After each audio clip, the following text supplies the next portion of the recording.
Sisi ni Rehoboth Harvest Ministry, tuko hapa katika jiji la Allentown katika state ya Pennsylvania, na tunajifunza neno la Mungu, discipleship, kuwa mwanafunzi wa Kristo. Kwa hivyo juma lililokwisha, siku iliyokwisha, siku ya Jumanne, juma lililopita, tulikuwa tunajifunza sehemu ya 3 ya kuwa mwanafunzi wa Yesu. Kwa hivyo leo tunaingia katika sehemu ya 4 katika kuwa mwanafunzi wa Kristo. Kwa hivyo wapenzi, tutaona katika juma lililokwisha tuliweza kuona ile sehemu ya mwisho ambapo tulifikia, tukaona Mkristo asiyekuwa kiroho Bwana hapendezwi naye, ambaye si wa kiroho Bwana huwa hapendezwi naye, kwa sababu kuwa mtu wa roho ndivyo tunaweza kuwasiliana na Mungu wetu. Inatulazimu kukua kiroho, tuyaache mambo ya kimwili. Mtu akila chakula cha mwili huishi na mwili unakuwa na afya, lakini tukila chakula cha kiroho, yaani neno, tunakuwa katika roho, mtu wa ndani, na anakuwa na vile vile tunapata afya ya kiroho. Kwa hivyo mawasiliano yetu na Mungu yanapatikana tunapotembea, na tunatembea katika nuru. Kwa hivyo wapenzi, utaona neno katika kitabu cha Waefeso 2 mstari wa 18 ambayo inasema, kwa maana kwa yeye sisi sote tumepata njia ya kumkaribia Baba katika na tunakuwa mmoja. Kwa hivyo wapenzi, roho wetu na roho wa Mungu italazimu tupatane ili tuweze kuwasiliana na tuweze kuwa tunapeleka mahitaji yetu kwa Mungu mara moja na anayasikia. Kwa hivyo wapenzi, siku ya leo tunaendelea na somo hilo, na ni vizuri tusome kwa makini tuweze kuelewa mapenzi ya Mungu. Na tukiangalia neno katika kitabu cha Waefeso 4 mstari wa 13 mpaka wa 15, hapo tunaona Bwana anaendelea kutufunza akipitia mtumishi wake Paulo. Kwa hivyo hata na sisi sote tutakapoufikia umoja wa imani na kufahamu sana mwana wa Mungu, hata kuwa watu wakamilifu, hata kwenye cheo cha kimo cha utimilifu wa Kristo. Kwa hivyo wapenzi, tunatakiwa kuendelea kukua katika neno la Mungu. Yaani sisi wote ambao tumeamini, italazimu tuafikiane na umoja katika imani na Mungu tunayemwabudu, na kufahamu sana, tuweze kumfahamu sana mwana wa Mungu, yaani huyu Yesu Kristo. Na tukiweza kumfahamu vizuri, ndipo tunaenda kuwa wakamilifu, hata kwenye cheo ambacho kimo chake tunafika, ambapo tunafikia utimilifu katika Kristo. Kwa hivyo wapenzi, inalazimu tuwe tukisoma neno la Mungu kwa wingi, na unaona ya kwamba hatuwezi kufikia utimilifu katika Kristo bila kufuatilia imani yetu ikuwe kubwa, na imani yetu inaongezeka tunapolisoma neno la Mungu, ili tusiwe tena watoto wachanga, yaani tukitupwa huku na huku na kuchukuliwa na kila upepo. Yaani tusiwe watu ambao tukienda tunasikia imani hii huko, tunasikia wengine wanahubiri hivi, tunasikia wengine wanasema hivi, wengine wanaeleza mambo yao, yaani huku na huku, yaani upepo wote ukija unatubeba. Mambo yakija ya manabii, unasikia watu wote wamepotelea huko. Wakija wahubiri mwingine, unaona watu wengine wamekimbia huko. Namna hiyo watu wanakimbia huku na huku, hata hawajui imani yao imesimamia mahali gani. Na unajua watu wengi wanapokuja kufunza, wanaleta utofauti katika neno la Mungu. Wengine wanataka kukufunza ili wakuvute katika imani yao polepole, alafu wanakuponza, wanakupoteza. Kwa hivyo wapenzi, ni vizuri ujue ya kwamba wewe usiwe mtoto wa kiroho kila wakati. Ati ukisikia kitu ni kama mtoto anasikia nyumba fulani inapikwa chapati, naye anataka kwenda huko. Nyumba fulani inanuka nyama, naye anataka kwenda huko. Mambo kama haya ndio tunaambiwa tusiwe watoto wachanga wa kiroho. Kila wakati tunatupwa huku na huku, na tunachukuliwa na kila upepo. Kila jambo linakuja, sisi tunakimbia huko. Mtu wa Mungu ni mtu mkamilifu na anajua ni kitu gani anatafuta, na wala tusiingie katika hila za watu, ama kwa ujawa nao kuja kwa ujanja na tukizifuata njia za udanganyifu. Ni vizuri wapenzi, ukiwa na wingi wa neno la Mungu na liko ndani yako, utajua wakati unadanganywa na wakati mtu anakufunza mambo tofauti na neno la Mungu. Kwa hivyo wapenzi, ndipo tunaambiwa ya kwamba tusiwe watoto wachanga, yaani tusiwe watoto wa kiroho ambao tunafuata kila upepo ukija, lakini tuishike kweli katika upendo. Tushike ukweli, neno la Mungu ni kweli, na tuwe katika upendo, yaani Mungu mwenyewe ni upendo. Na kwa hivyo hauwezi kosa upendo alafu ujue Mungu. Ni lazima uwe na upendo ndio uweze kumjua Mungu na kukua hata tuufikie yeye katika yote aliye kichwa, yaani Kristo. Wakati tunakuwa tunaenda hatua kwa hatua, tukiongezeka imani yetu, mpaka mwisho wake Roho aliye ndani yetu anaweza vizuri kutuambia wakati tunaingia katika dhambi ama katika majaribu.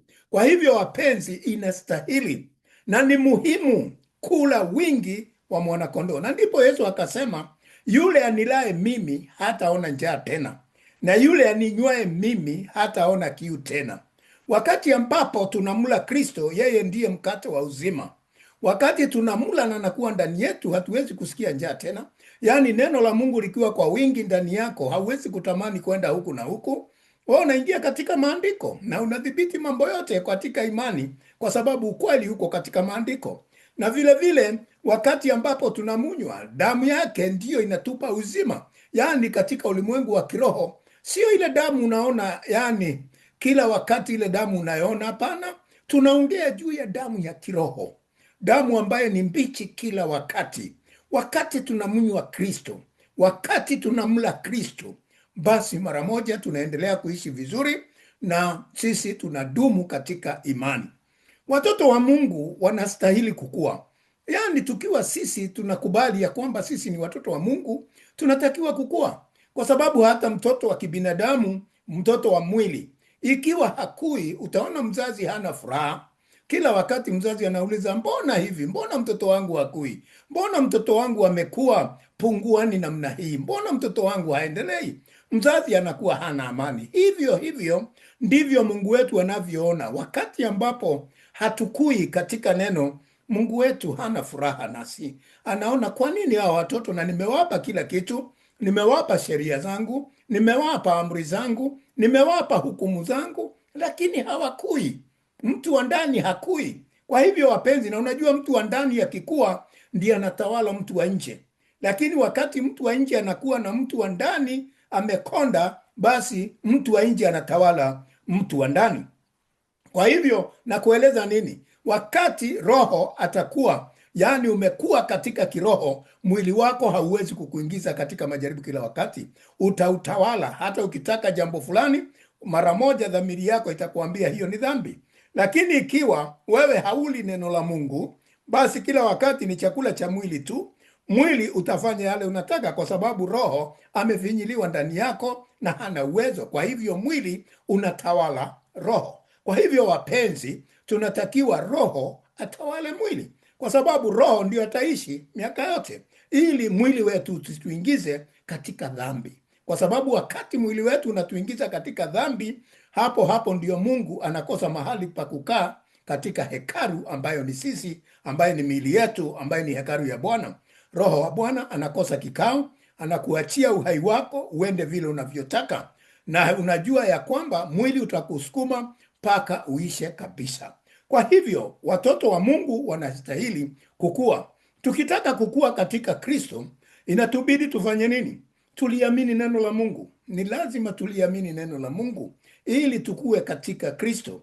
Na vile vile tuisome Biblia kila wakati tunapokuwa na nafasi. Kwa hivyo ni vizuri kusoma neno la Mungu kila wakati, na tuwe watiifu wa neno hilo ambalo tunasoma la Mungu. Tunakuwa watu wa kutii, si kusoma tu na kupitia kama vitabu vingine tunavyopitia vya hadithi na vinginevyo. Hii ni tunasoma na tunaweza kuwa watiifu. Tuwe mashahidi wa kueneza neno tunaloshuhudia. Kwa hivyo wapenzi, unajua ya kwamba tukiwa watiifu katika neno la Mungu, ndio tunaambiwa na Mungu ya kwanza tutakula mema ya nchi, kwa sababu kila kitu kilicho katika nchi tutapata kukila. Na unajua nchi inabeba kila kitu, inabeba baraka zote za dhahabu, za almasi, za chakula, za miti, za matunda, za kila kitu zinamea katika nchi. Ndio Bwana anatuambia katika hiyo Isaia 1 mstari wa 19, ikiwa tu utakubali kutii, basi utakula mema ya nchi. Kwa hivyo wapenzi, ni vizuri kutii. Na utatii namna gani? Ukilijua neno la Mungu, ukilisoma neno la Mungu, na tuwe vile vile mashahidi wa neno hili, kuwaambia wengine wakituuliza, mbona basi maisha yenu yamekuwa mazuri hivi? Mnaonekana mumenawiri vizuri, mmekaa vizuri, maisha yanaonekana ni sawa kwenu. Basi tunawaeleza sio sisi, bali ni Mungu aliye ndani yetu. Yeye ndiye anatufikisha kiwango hicho. Basi na tuwe watu wa shukurani kwa Mungu kila wakati ambapo tunapokea baraka, kila wakati ambapo tunapata tuseme chakula chetu, tunapata asubuhi, tunaamka tukiwa na afya, tunaweza kupumua. Basi ni kila wakati tumeponywa katika magonjwa, tunapitia mambo magumu, ama tumepata kurehemiwa kwa kila jambo, ni vizuri kuwa watu wa shukrani, watu wa kusema ni asanti. Hata wakati tunapata chakula kile ambacho tunakula kila siku, asubuhi na vile vile mchana na jioni, wakati wote ukila, kuwa mtu wa shukrani, kwa sababu wengi wangetaka kula kama wewe, lakini hawawezi. Wengine wamelazwa mahospitalini, wengine wamelala kabisa, hawataamka tena, na vile vile wengine hata pengine akili haziko sawa, wanaona chakula wanatoroka, wengine wamefungiwa chakula kingine kula. Kwa hivyo wapenzi, wakati unapokula na unasikia unasansa, unasikia uko sawa, ni vizuri baada ya kumaliza na kunywa maji yako kwa furaha, unamwambia Bwana ni asante kwa riziki ulionipa. Kwa hivyo wapenzi, tuwe watu wa shukurani kwa Mungu. Tuwe tunatoa fungu la 10 vile vile kwa kuendeleza kazi ya injili duniani kote. Kazi ya injili wapenzi, haiwezi kuendelea bila kuwa na pesa. Na hapa ndipo utakuta manabii wengine wa uongo, ama wengine wanatumia njia hii kwa kuwadanganya watu wa Mungu. Fungu la 10 linapotolewa huwa linasaidia kuendesha kazi ya Bwana. Na hii kazi inaendeshwa namna gani? Katika usafiri, katika watumishi wa Mungu ili wapate riziki zao, na vile vile katika mgeni ambaye anaweza pitia katika mahali hapo kwa mtumishi wa Mungu, asikose kitu chakula na mahali pa kukaa, na vile vile mtoto mayatima wasikose kitu wakija kwa mchungaji wakiwa na njaa, na vile vile wanawake wajane wasije wakakosa. Kwa hivyo wapenzi, ndiyo maana ya fungu la 10. Na unajua fungu la 10 Mungu alianza kulipokea tuseme kutoka kwa Ibrahimu. Ukisoma katika kitabu cha Mwanzo 14 mstari wa 20, utaona wakati ambapo mtumishi wa Mungu huyu Abrahamu, wakati ambapo alienda kufuata wale wafalme 5 waliokuwa wamemshika nyara na kushinda watu wa Sodoma na Gomora, na Lutu akawa kule. Basi mali yote aliyorejesha, basi badala ya kumpa mfalme wote wa Sodoma na Gomora na ndugu yake huyu mtoto binamuye, basi alifanya nini? Alikutana na Melkizedeki, mfalme wa Salama, na wakati ambapo alikutana naye alitoa fungu la 10 akampa. Kwa hivyo anasema alitoa hiyo ili tuweze kujua ya kwamba kila kitu ni namna ya kurudisha shukrani ili kazi ya Mungu isije ikakwama. Kuna kitabu ambacho nimeandika kuhusu tithes and offering ambacho kinaeleza mambo haya, na utasikia watu wengi katika kufundisha kwa wanasema Agano Jipya haina mambo ya kusema juu ya fungu la 10. Nitaongea juu ya hii kwa sababu fungu la 10 Mungu hajirudii na Mungu hasemi uongo. Kama alianza pale mwanzo, na ukumbuke hata vile vile tunakumbuka wakati wa Kaini na Abel, vile vile walitoa fungu, katika mali yake. Huyu Abel alitoa mnyama wake na huyu akatoa mafungu yake katika shamba, na akawa na wivu. Mambo haya yalianza zamani, si wewe unayeanza sasa, lakini hiyo ni njia ya kurudisha shukrani ili upate kubarikiwa, ili injili ya Bwana iweze kuendelea, kwa sababu itaendelea namna gani na hakuna mapato. Kwa hivyo wapenzi, ni kitu cha muhimu zaidi kuweza kujifunza kutoa fungu la 10, lakini wengi huwa hawatoi. Na tukisoma katika Walawi tunaambiwa kama umekataa kutoa wiki hii ama mwezi huu, wakati unapotoa wakati unapotoa, kama ni wakati wa mavuno, baada ya kuvuna mashamba yako, basi wakati utakaporudi kulipa, kama umetumia kwa njia zako, utaongeza fungu la 5% ili kurudisha katika nyumba ya Bwana. Kwa hivyo wapenzi, mambo haya yapo na ni sheria za Mungu na ni sharti tuzifuate, lakini usipozifuata wewe mwenyewe ndio unajidanganya, na wewe mwenyewe mambo yale ambayo inakuja na baraka zake hauwezi kupata. Utakuwa unasema kwa nini hapa haiendelei? Ni kwa sababu wewe si mwaminifu. Sababu hata nami mchungaji ni sharti nitoe fungu la 10, kwa sababu kila wakati ninahusika sana. Wakati nasikia kuna wajane mahali na washirikisha katika jambo fulani, basi nawatumia mahitaji ambaye kulingana na mapato yangu, na vile vile watoto ambao vile vile ni mayatima huwa najitolea. Watu wasio naye, watu ambao ni maskini, huwa najitolea katika sehemu fulani fulani mbalimbali mahali ninaposikia. Kwa hivyo fungu hili la 10, na mgeni akija ni sharti, hata kama hajakuja hata katika kanisa letu, nijue kuna mgeni ambaye namdhamini, najua huyo ni mtu wa Mungu amekuja kuhubiri katika nchi ya Marekani. Mimi wakati mwingi hujaribu niwezavyo kumpa kipande fulani cha pesa ili aweze kujisetiri nacho, kwa sababu ninajua kazi ya Mungu lazima iwe na support, lazima tuishike mkono ili iweze kuendelea.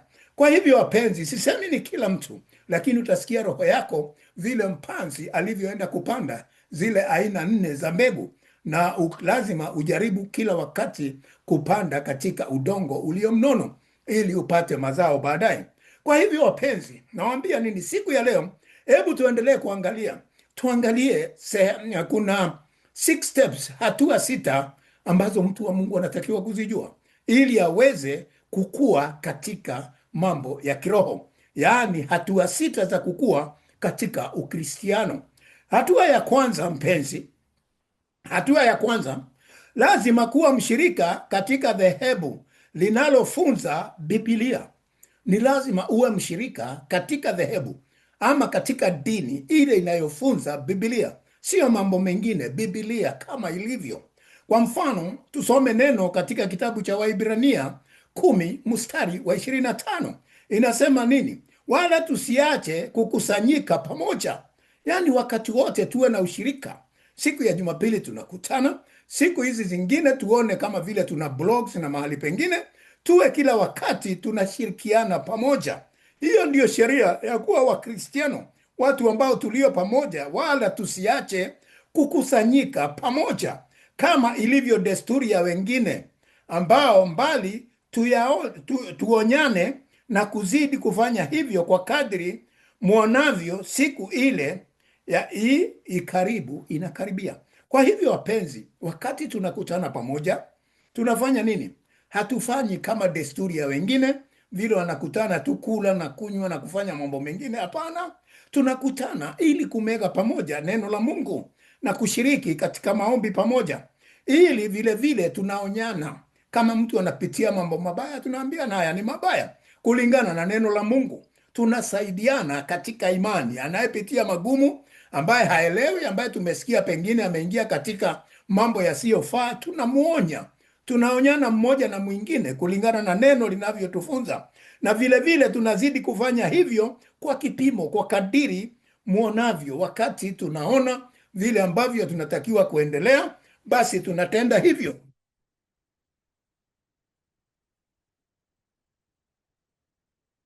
Kwa hivyo wapenzi, tunaendelea kuonyana namna hiyo na kusaidiana, kwa sababu hii safari lazima tusaidiane kila wakati, na tunamega neno la Mungu pamoja. Na kwa hivyo wapenzi, tukijua ya kwamba siku ile ya kuja Kristo inakaribia, wakati ambapo tumefika sasa, utadhani ya kwamba iko mbali sana. Wengi wamesema wamengoja sana, na wale wanasema wamengoja sana, ukiangalia miaka yao, hata wengine hawajafika miaka 20, na wanasema tumengoja Yesu hajakuja, na hajafika hata miaka 20 hapa duniani. Wengine ni miaka 50, wengine ni ngapi, hajafika mwisho wake ajue Kristo atakuja lini. Hatutakiwi kuchoka kumgoja Bwana. Tunatakiwa kila wakati tuwe na tumaini Bwana anakuja, kwa sababu anakaribia. Wakati unaangalia miaka yako, wakati unaangalia siku zile umekaa duniani, ujue sasa umekaribia zaidi kuliko vile ulivyoanza. Kwa hivyo hiyo inakufundisha nini? Inakufundisha uzidi kuwa katika imani, ukijua ya kwamba wakati wowote Bwana anaweza kufunuliwa na mwende pamoja naye. Kwa hivyo wapenzi, ama kanisa linyakuliwe na wewe uwe mmoja wa kunyakuliwa pamoja na kanisa. Lakini ikiwa wewe ni wale watu wa kuchoka, wale wanasema tumengoja, tumechoka na haji, hatujui atakuja lini, utakutwa kama haujui, ama haujui roho yako iko upande gani, ama haujijui wewe mwenyewe. Na wakati kanisa litanyakuliwa, wewe utabaki peke yako hapa ulimwenguni, na wale wapinga Kristo wengine na wale watu wa dini ambao hawakuamini katika roho, hawakukaa katika njia zinazompendeza Mungu. Kwa sababu siku hiyo ya kunyakuliwa kanisa, watu wengi wa dini watabaki, si ati ni wote wataenda, hapana. Ni wale wana mapatano na Mungu, kama vile nimewaambia katika kitabu ya Waefeso 2 mstari wa 18. Lazima roho yako ipatane na roho ya Mungu ili kuweza kumfikia Baba. Kwa hivyo wakati kanisa linanyakuliwa, uwe tayari wewe umemkaribia Bwana, na ndipo mtapatana naye. Na ndipo unaona katika kitabu cha Wathesalonike anaeleza vizuri sana, anasema ya kwamba ukisoma Wathesalonike wa kwanza 4 kuanzia mstari wa 13 mpaka 18, pale unaambiwa hati haya yasiwashtue sana, kwa sababu Bwana atakuja tu, na wale waliolala mapema hao ndio watamuona kwanza, kwa sababu watakuwa naye angani, roho zilizoenda mapema. Nasi wengine ambao tunamjua Bwana tutabadilishwa miili yetu tufanane na hawa. Kwa hivyo wapenzi, jambo hilo litakuja, na ninaamini hivyo. Nami nakuambia tuamini maandiko pamoja, kwa sababu imeandikwa. Hata shetani anajua ikiwa imeandikwa ni lazima itatendeka. Kumbuka wakati walikuwa wanakutana na wanazozana na Yesu kula, wakati Yesu alikuwa amejifunga kula na kunywa akiwa kule katika jangwa. Kwa hivyo wapenzi, ukisoma katika kitabu cha Mathayo 4 na vile vile Luka 4, utaona ya kwamba mambo hayo yapo. Shetani anashindana na anajua imeandikwa. Kama shetani anajua, na mimi na wewe ni nani? Si lazima hata nasi tuamini ya kwamba neno limeandikwa, na tumeambiwa tukitaka kukua katika Ukristiano lazima tulisome neno la Mungu na liweze kutujenga mtu wa ndani. Basi ni lazima tusome Biblia kila siku wapenzi. Kwa mfano katika kitabu cha waraka wa kwanza wa Petro 2 mstari wa 2 inatuambia ya kwamba kama watoto wachanga walivyozaliwa sasa yatamanini maziwa ya akili. Kwa hivyo kama vile watoto wachanga wanapozaliwa huwa wanatamani maziwa ya mwili, nasi tunatakiwa kutamani maziwa ya akili. Maziwa ya akili, yani mtu wa ndani aweze kunywa yale maziwa, yani neno la Mungu, aweze kukua, yasiyogoshiwa, yasiyochanganywa na mambo mengine, maziwa safi yasiyowekwa maji, yasiyoharibika, yasiyogoshiwa, ili kwa hayo mpate kukulia wokovu, ili kwa hayo tupete kuwa wokovu kamili, kwa sababu tayari tutakuwa watu ambao tunamjua Mungu wetu, kwa sababu tunakunywa maziwa safi ya akili, ili akili zetu ziweze kuwa safi mbele ya Bwana. Unajua shetani hachezei huko rohoni, shetani huchezea hapa.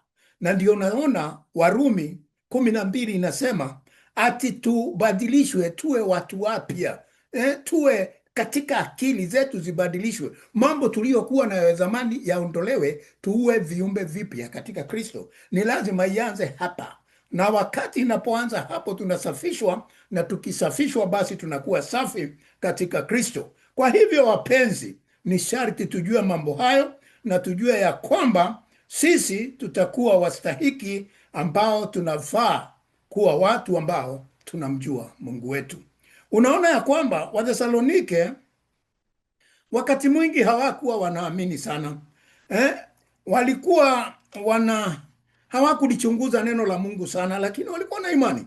Lakini waliwashtaki watu wa Mungu, na kumbuka wakati Paulo na Sila walipoenda kule Thesalonike waliweza kushtakiwa ijapokuwa walihubiri neno. Ukisoma katika Matendo ya Mitume 17 mstari wa 5 utaona ya kwamba walikuwa na wivu, waliona wivu. Kwa nini?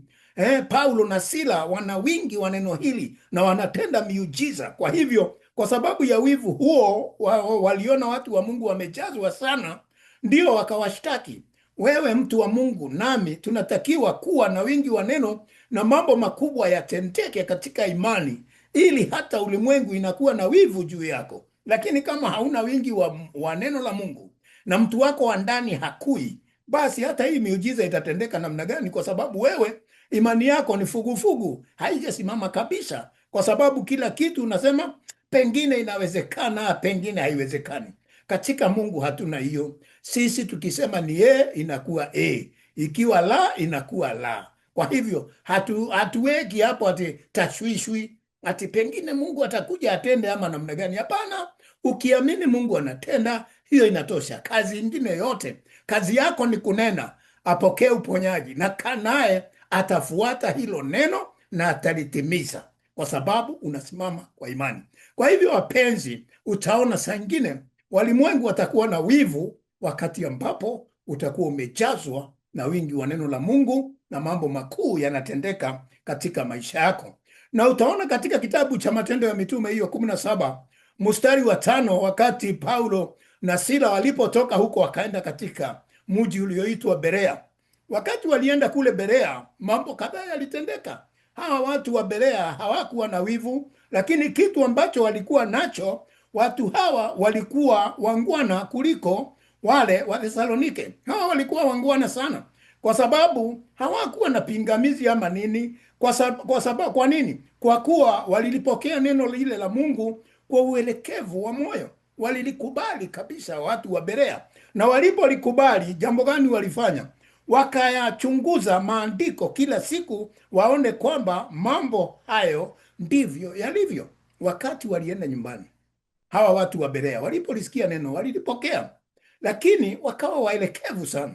Wakifika nyumbani mahali pao, basi waliweza kusoma neno waone kama vile walifunzwa ndivyo lilivyo. Na ndivyo inatakiwa wewe mtu wa Mungu ambaye unakuwa katika kiroho. Wakati unafundishwa na mchungaji wako ama mwalimu wako wa neno, ni lazima hilo neno urudi katika Biblia, uliangalie vizuri. Wakati uko peke yako, uone kweli ni vile alivyotufunza ndivyo imeandikwa. Kama unaona ni tofauti, hautakiwi kufuata huyo mwalimu, kwa sababu anafundisha kinyume na neno la Mungu. Basi tuweni watu wa Berea, watu ambao tukifundishwa neno ni lazima turudi kulisoma, tuone kweli kama ndivyo lilivyo. Na ndivyo imekuwa katika maisha yangu, kwa sababu nimenunua vitabu vya kila aina vya Biblia edition tofauti tofauti, hata kutoka 18th century, 17th century, zile ambazo nimepata katika sehemu zinazopatikana. Na hizi Biblia nazisoma, naangalia kweli ilivyokuwa pale mwanzo ndio iko wakati huu. Na nikiona namna hii, hata siku ya leo nimesoma ingine, nimenunua ingine tofauti tena. Ninaangalia Biblia kwa mwaka mmoja. Je, imeandikwa hivyo? Yeye ameandika vile iko ama ni tofauti? Lazima nisome maandiko. Ninakaa kama watu wa Berea, ninaangalia nione neno la Mungu lile lilivyo ndivyo lilivyo, ambavyo mimi nasoma katika vitabu tofauti na kusikiza wakati mwingine walimu tofauti. Ninasikiza hata nami walimu, na nikisikiza ninajua mahali ambapo huyo ameniegeza, mahali ambapo si salama, kwa sababu kulingana nachukua maandiko ya Mungu ninaangalia. Kwa hivyo wapenzi, kuweni watu wa kuchunguza jambo ambalo mnafunzwa, na ukiona ni tofauti unauliza swali. Kwa hivyo wapenzi, tuwe watu wa Berea, tusiwe watu wa wivu kama wa Thesalonike, ati tuwe tunawafunga watu wa Mungu kuongea mambo mabaya na hatusomi neno. Kwa hivyo wapenzi, tuwe na wingi wa neno. Jambo la tatu, ni lazima amini na kutii Kristo na ubatizwe. Wakati ambapo unamtii Bwana, umekumbuka hayo? Nataka uangalie kwa makini. Jambo la kwanza tumesema ni kuwa mshirika katika dhehebu ambalo linafunza neno la Mungu. Jambo la pili tukasema soma Biblia yako kila wakati, usiwe mwivu, mtu ambaye haelewi. Kuwa mtu kama mtu wa Berea, unaangalia maandiko, unaweza kufahamu hivyo ulivyofundishwa ndivyo ilivyo. Na tatu tunaona nini? Ni lazima uwe mtu uamini neno la Mungu na kutii Kristo na uweze kubatizwa, kwa sababu hiyo ndio hatua ya tatu. Ukisha lijua neno, ukisha liamini neno, ukisha soma maandiko na ni sawa, basi mara moja ni vizuri kubatizwa. Kwa nini? Kwa sababu ubatizo ni aina ya kiapo wewe na Mungu, ili ya kale yakwishe, upitie katika maji mengi, na wewe ukibatizwa basi unakuwa kiumbe kipya. Hata Yesu alibatizwa katika mto Yordani. Kwa hivyo wapenzi, nawaambia nini? Basi katika neno linalopatikana katika kitabu cha Mathayo 28 mstari wa 19 inasema nini? Basi enendeni mkawafanye mataifa yote kuwa wanafunzi, mkiwabatiza kwa jina la Baba na Mwana na la Roho Mtakatifu. Kwa hivyo wapenzi, hii inakuambia nini?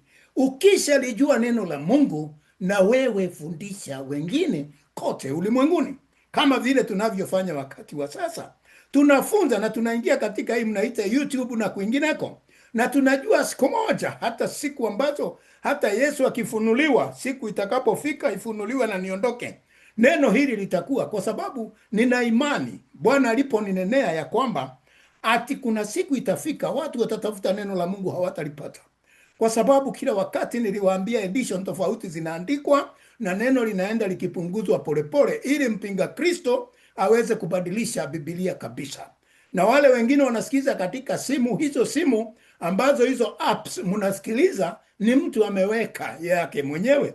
Akichoka na hiyo ataiondoa katika simu na hamtakuwa na hilo neno tena. Kwa hivyo wapenzi, mambo haya uyafahamu. Ni vizuri ununue Biblia zako uweze kuweka nyumbani, uwe ukisoma kila wakati, kwa sababu itafika wakati neno hili halitapatikana. Na basi anasema nini? Mwende kwa mataifa yote, si wa Kristo peke yake, mataifa, nations. Mwende kwa mataifa, hata wale hawajaamini na wengine wote, hata katika nchi za Uarabuni. Unajua sasa neno la Mungu linaingia kule, Uchina linaingia kule, kwa kina sijui Dokyo nini, North Korea linaingia tu, hata wakipigana nalo linaingia. Urusi limeingia Orthodox, liko sehemu zingine zote Europa, kwingine kote iko. Uarabuni kuko siku hizi, hata tunasikia watumishi wa Mungu kutoka sehemu tofauti wanaenda kwa Dubai, wanahubiri katika makanisa ambaye haikuwa hivyo mbeleni. Kwa hivyo wapenzi, neno la Mungu linapenya kwa sababu wamelisikia watu na wanalipeleka. Kama hauendi mwenyewe, basi wacha fedha zako, fungu lako unalotoa, wacha liweze kusaidia huduma ile unaona ni ya kweli. Hata nasi tunawahubiria wengine katika Afrika na sehemu zingine. Kwa hivyo wapenzi, anasema na wakiamini ni lazima muwabatize. Kwa nini? Kwa jina la Baba, the Spirit. Niliwaambia Mungu ni roho. Mungu ni roho. Mungu Baba ni roho. Hauwezi kumwona na macho. Sio ile mawe mnatengeneza ya simiti ama ya dhahabu ama nini, ama kuchonga miti, hapana. Mungu ni roho. Basi kwa jina la Baba, the Spirit of God, na Mwana. Mwana ni neno. Neno linalotoka ndani yako. Neno ambalo ni amri inatoka ndani yako. Wakati unanena, neno hilo linatoka na pumzi ya uzima ambaye ni ya Bwana. Na vile vile Roho Mtakatifu, roho anayefuata hilo neno na kulifanya litende kama vile ambavyo lilitumwa kutenda. Kwa hivyo wapenzi, wakati unaposoma kitabu, kwa mfano katika kitabu cha Isaia, nafikiri 55 mstari wa 11, utaona ya kwamba neno likitumwa haliwezi kurudi bure bila kutimiza jambo lililotumwa kwenda kufanya. Ni lazima litarudi na jawabu. Kwa hivyo wapenzi, uwe mtu ambaye unabatiza kwa jina la Baba na la Mwana na la Roho Mtakatifu, ili liweze kutimia na kutenda vile Mungu mwenyewe amesema tuweze kutenda. Kwa hivyo wapenzi, na tukiangalia neno katika kitabu cha Matendo ya Mitume 2 mstari wa 41, watu tayari wamejazwa kwa Roho Mtakatifu, kina Petro na wengine, na wametoka nje kwenda kuhubiri basi na kuelekeza katika, kwa sababu wana ujazo mpya. Ndimi za moto zilishuka ndani yao, juu yao na ndani yao. Kwa hivyo wapenzi, nao waliopokea neno lake Bwana wakabatizwa, na siku ile wakaongezeka watu 3,000. Kwa hivyo wakati kina Petro walipohubiri neno lile, baada ya kutoka kile chumba cha juu, the upper room, baada ya kujazwa na Roho wa Bwana, walitoka wakahubiri kwa nguvu na uweza wa Roho Mtakatifu. Mambo makuu yakatendeka, kwa sababu mataifa mengi yalikuwa yamekuja Yerusalemu ili kuja kuhiji, kuja kuhiji, come to worship, Kwa hivyo wapenzi, walipokuwa wamekuja katika hali ya kidini, wakafika siku ambapo ni Roho Mtakatifu alikuwa ameshuka, nao wakaokoka. Watu 3,000 wakaweza kuokoka siku ile. Na unaweza angalia, sijui kwa nini, lazima uangalie maandiko vizuri. Kwa nini wameokoka mara ya kwanza watu 3,000? Umewahi kujiuliza jambo hili? Mungu hafanyi jambo, haliandikwi tu bure, lazima liwe na sababu. Kumbuka siku moja watu wa Mungu walikufa 3,000 kule jangwani. Watu 3,000 walikufa. Soma katika kitabu cha Kutoka 32 kuanzia mstari wa 26 mpaka wa 28. Wakati Musa alitoka mlimani na amri za Mungu, akaja akazivunja kwa sababu walikuta wakiabudu sanamu ambayo ilikuwa ile ya ng'ombe, ndama ambayo walikuwa ile mali walitoka naye Misri, walitoa wakaichemsha, wakaanza kutengeneza hiyo ndama ambayo walitumia Haruni kufanya hivyo. Wakati Musa alikuja na hasira nyingi sana, aliona hawa watu lazima waadhibiwe, na basi akasema, nani atakaye simama? Wale watasimama upande wa Mungu waje upande wake, na wale wengine tofauti kando. Na walipokuja akawaambia, hawa nani watachukua hatua ya kuua hawa? Walawi wakatoa upanga wao wakaua watu 3,000 ambao waliuawa na watu wa Mungu ambao walichaguliwa katika madhabahu kama makuhani. Watu 3,000, na hao watu 3,000 walikuwa ni watu wa Mungu. Na tukisoma katika vitabu tofauti tofauti, nimewahi kufanya study, nimeona mahali pengine walikuwa watu kama 1,300,000 wakati ule. Na wakati umetoa watu 3,000, sasa wanabaki kama 2,997. Kwa hivyo sasa watu hawa ambao wamebaki 1,300,000 sasa ni 2,997,000. Kwa hivyo sasa 3,000 hawapo, na wakati hawapo, basi injili ya Bwana haingesimama imara kama wale watu hawajarejeshwa, kwa sababu walikuwa ni watu wa Mungu, walitolewa Misri. Na ndio naona wakaokoka kwanza watu 3,000, ili pengo lile Bwana alizibe. Watu ambao ni wasomi, watu ambao wanachunguza maandiko, wasiseme mbona Mungu aliua, na hiyo hakurudisha watu hao, waliishia namna hiyo. Watu waliokoka wakati Roho alikuja, aliokoa watu 3,000, wakajaza lile pengo katika Israeli ili liondoke. Kwa hivyo wapenzi, kuwa mshuhuda wa Kristo, jambo la 4, ni lazima tujue ya kwamba baada ya ubatizo tunakuwa washuhuda katika Kristo. Na kuwa washuhuda namna gani? Tukisoma katika kitabu cha Matendo ya Mitume 1 mstari wa 8, tunaona Yesu mwenyewe maneno yake ya mwisho aliyosema, alituambia ya kwamba, lakini mtapokea nguvu akiisha kuajilia juu yenu Roho Mtakatifu, nanyi mtakuwa mashahidi wangu katika Jerusalem, Uyahudi wote na Samaria, hata mwisho wa nchi. Maandiko hayo ni muhimu sana. Kwa hivyo baada ya kujiliwa na Roho Mtakatifu, umejazwa tayari na Roho Mtakatifu na unaye ndani yako, basi hapo ndipo utakapopokea nguvu za kutenda kazi katika Kristo. Na wakati huo ambapo utatenda namna hiyo, itakuwa ya kwamba ni lazima ujue ya kwamba unatenda mambo kulingana na nguvu za Mungu, kwa sababu tayari una ujazo. Na utaona hivi, yani utakuwa shahidi wa Mungu,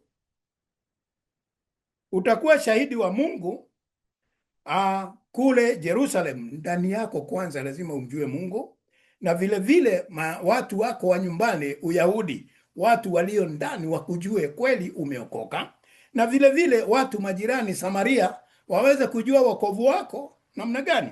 Na vile vile baada ya hapo ndipo utakapoenda ulimwenguni kote. Kwa hivyo huwezi kwenda tu kuanza kuhubiri na wewe mwenyewe haujaokoka. Utahubiri ukiwa na nguvu kutoka wapi? Sharti uwe na nguvu, na nguvu za Mungu zinakuja mahali pa imani, na mahali pa imani ni ndani ya roho yako, yaani Jerusalem. Kwa hivyo wapenzi, utaona vile vile katika kitabu cha Yohana 4 mstari wa 28 na 29, utaona basi juu ya yule mwanamke Msamaria. Basi yule mwanamke akauacha mtungi wake, akaenda zake mjini, akawaambia watu, wakati utashuhudia, watu wa Samaria, watu ambao ni majirani zenu, watajua ya kwamba una imani kama Yesu alivyotenda. Na basi mara moja yule mwanamke, unaona, akaacha mambo yake yote yaliyokuwa ya muhimu, kwa sababu alikuwa ameenda kuchota maji na maji ilikuwa ni muhimu. Hakuwa naye nyumbani, aliwacha hiyo nyungu na akakimbia mara moja, akaenda kuambia watu kijijini juu ya huyo mtu ambaye amemweleza juu ya uzima. Kwa hivyo wapenzi, utaona ya kwamba akaenda kule akaleta, Yesu akafanya nini? Akarudisha Wasamaria katika wokovu, ambao walikuwa wamejitenga wanaabudu katika kisima cha Gerizimu, na wale wa kule chini walikuwa wanamwabudu Kristo. Kwa hivyo wapenzi, wale wa Yuda na wengine na Benjamin, hawa walikuwa wanaabudu tofauti na watu wa Samaria. Na wakati huu ndio unaona Yesu hataki kuwaacha, kwa sababu siku zake zilipokaribia aliona lazima arudishe Wasamaria katika zizi, yale makabila 10 ya kaskazini yarudi kwa yale makabila mawili ya kule chini, na ikambidi aende pale kisimani apate yule mwanamke Msamaria, ndio aende awalete watu, ndio waache mambo ya kuabudu visimani, waweze kumwabudu Kristo. Kwa hivyo akawaleta pamoja huyu mwanamke, nao wakamwabudu Bwana.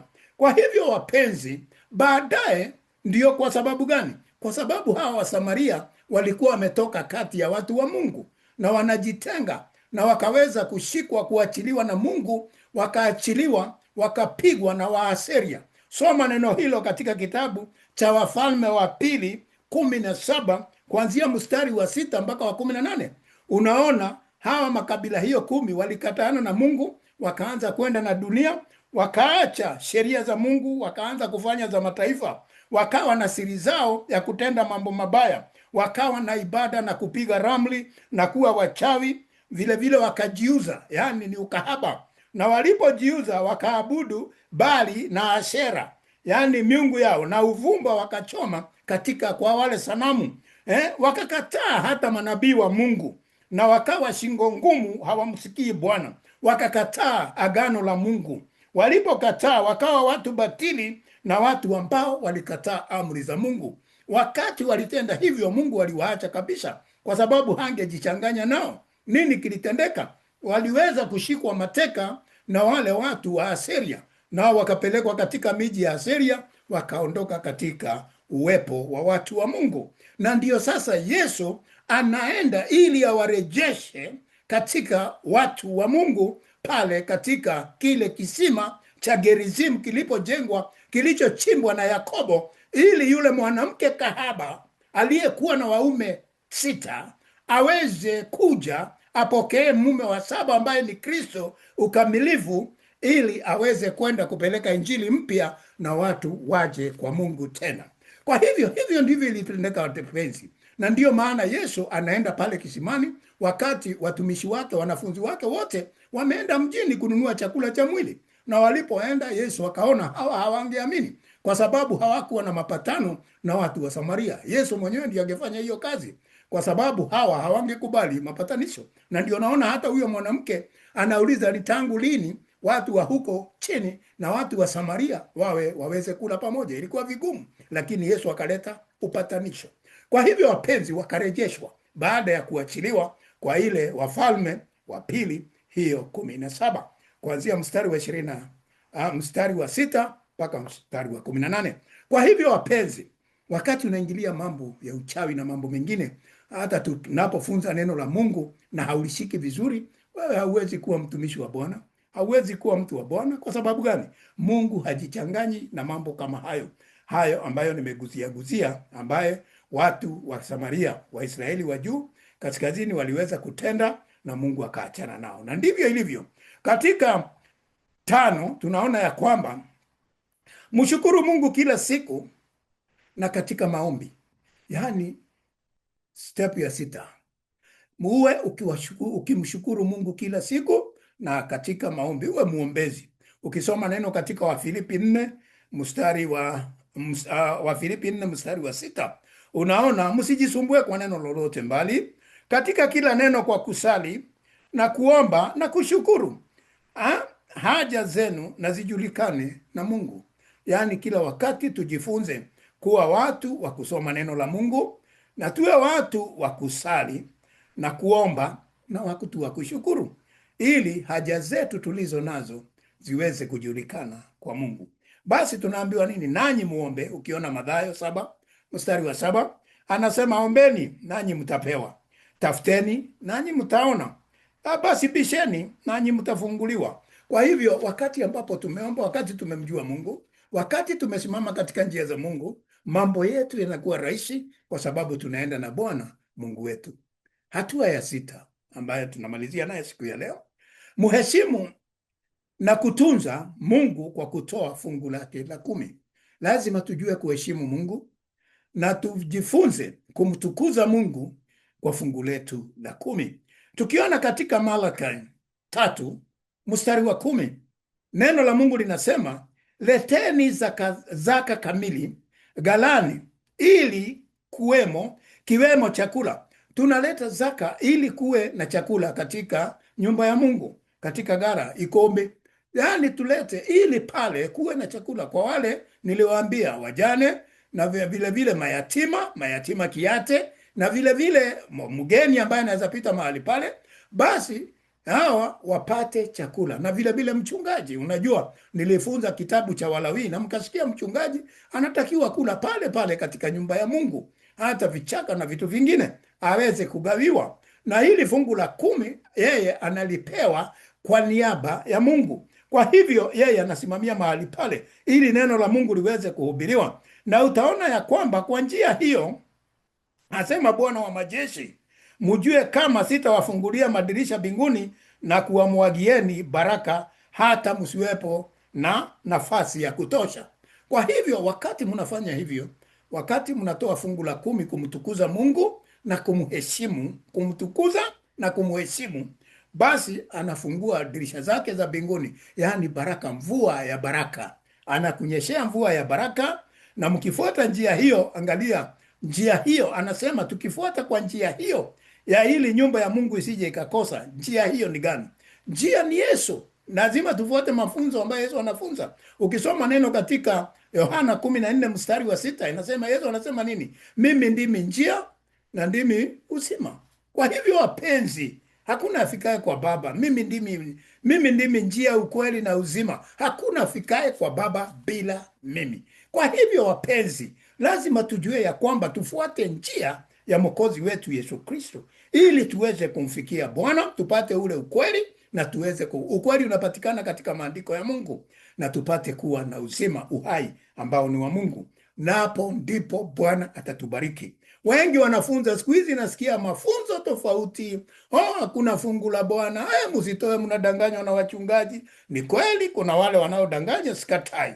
Lakini kuna wale wanafanya kazi ya Mungu, kwa sababu hata wewe unasema isitolewe. Si unataka upewe pesa katika hii, uwe na support katika luninga zako, katika YouTube, katika TikTok zako zile unafanya. Ni ili upewe pesa upate kufanya vile unataka, ili unatumia mambo mabaya kupiga watu wa Mungu. Kwa hivyo achana na Mungu. Mungu ndiye anajua watu wake. Mwacheni kuguza ama kuonyesha vidole kwa wapako wa mafuta wa Mungu, kwa sababu haujui ni nani. Haujui ni nani amepakwa mafuta kwa wale watu unajua. Mungu mwenyewe ndiye anajua, na unaweza pata vita vile ambavyo vitakupeleka katika hali mbaya ambayo wewe hautajua zinatoka wapi. Ni kulingana na ile mambo. Unaweza ona mambo inaenda vizuri, lakini ni kwa muda tu, itakugeuka kama unapitia hali mbaya. Achana na maandiko ya Mungu, iwe maandiko ya Mungu. Wewe haukuwepo ikiandikwa, wewe fuata vile Bwana anasema. Na mambo mengine tunafuata Mungu kwa ujinga wetu, nasi tunabarikiwa katika huo ujinga. Kwa hivyo wapenzi, Mungu awape neema na uelewevu muweze kuelewa neno la Mungu. Kwa hivyo wapenzi, tunafanya hii kwa kumtukuza Mungu na kumheshimu Mungu. Ili unafikiri hawa watoto mayatima na wengine watapata kutoka wapi?